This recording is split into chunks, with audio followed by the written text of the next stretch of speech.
Hi, నేను మీ మాధవి సిద్ధం. నమస్తే. మన శరీరంలో ఎక్కువ మూమెంట్ కలిగిన కీలు జాయింట్ ఏంటంటే మన షోల్డర్.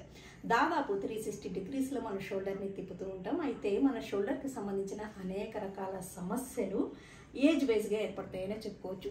చిన్న వయసులో ఎక్కువగా చూస్తే స్పోర్ట్స్లో వాటిలో యాక్టివ్గా ఉన్నవాళ్ళు, ఫిజికల్గా యాక్టివ్గా ఉన్నవాళ్ళు, లేకపోతే చెయ్యి బాగా పైకి ఎత్తి కొన్ని రకాల పనులు చేసేవాళ్ళు, లేకపోతే బాస్కెట్బాల్ అలాంటి గేమ్స్ కానీ స్పోర్ట్స్ కానీ ఆడే వాళ్ళలో ఎక్కువగా షోల్డర్ డిస్లోకేట్ అవుతుంది. ఎందుకంటే మన షోల్డరు బాల్ అండ్ సాకెట్ లాగా ఉంటుంది. ఒక్కోసారి ఆ బాల్ అండ్ సాకెట్ నుంచి బయటకు వచ్చేసి డిస్లోకేట్ అయ్యి సివియర్ పెయిన్తో ప్రజెంట్ అయ్యి ఒక ఎమర్జెన్సీ కండిషన్కి దారితీస్తుందనే చెప్పుకోవచ్చు.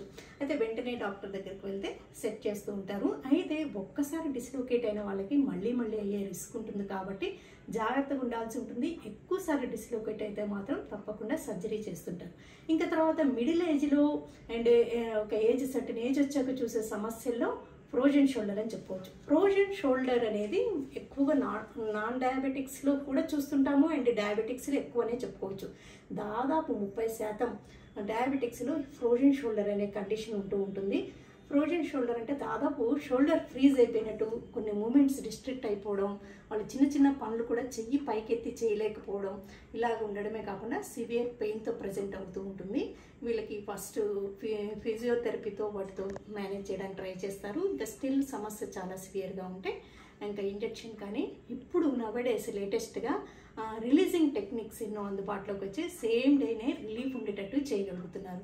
అలాంటి విషయాల పట్ల అవగాహన పెంపొందించుకుంటే ఆ సమస్యకి ఒక సొల్యూషన్ దొరికినట్టు అవుతుంది. అంతేకాకుండా షోల్డర్కి సంబంధించిన కండరాల సమస్యలు, రొటేటర్ కఫ్ మజిల్స్ అని ఉంటాయి, వాటిలో కూడా సమస్యలు, ట్రామా కానీ స్పోర్ట్స్ ఇంజురీస్ కానీ ఇలా అయినప్పుడు ఆ కండరాలకు సంబంధించిన సమస్యలు ఉంటుంటాయి. ఆ సమస్యలను వెంటనే డాక్టర్ సలహా మేరకు అసలు షోల్డర్కి సంబంధించిన సమస్యలు ఏర్పడినప్పుడు ఎవరి దగ్గరికి వెళ్ళాలని ఆలోచిస్తుంటారు. బేసిక్గా అయితే ఆర్థోపెడిక్ సర్జన్, ఆర్థోపెడిక్సే చూస్తుంటారు. అయితే సమస్య మరీ తీవ్రమైందంటే నవేడేస్ షోల్డర్ స్పెషలిస్టులు కూడా అవైలబుల్ ఉన్నారు. ఈ రొటేటర్ కఫ్ మజిల్స్కి కండరాలకు సంబంధించిన సమస్యలు నెగ్లెక్ట్ చేసే కొద్దీ ఆ కండరం చిన్నగా అయిపోయి ఇంకా ఆ పెయిన్ కానీ సమస్య తీవ్రత కానీ పర్సిస్టెంట్గా ఉండిపోతూ ఉంటుంది. అయితే షోల్డర్కి సంబంధించిన సర్జరీలు నవ్వేడేస్ చాలా తేలిగ్గా ఆర్థ్రోస్కోపీ పద్ధతిలో అంటే కీహోల్ పద్ధతిలోనే చేయగలుగుతున్నారు. రికవరీ కూడా త్వరగా ఉంటుందని చెప్పుకోవచ్చు. So as of now bye, నమస్తే.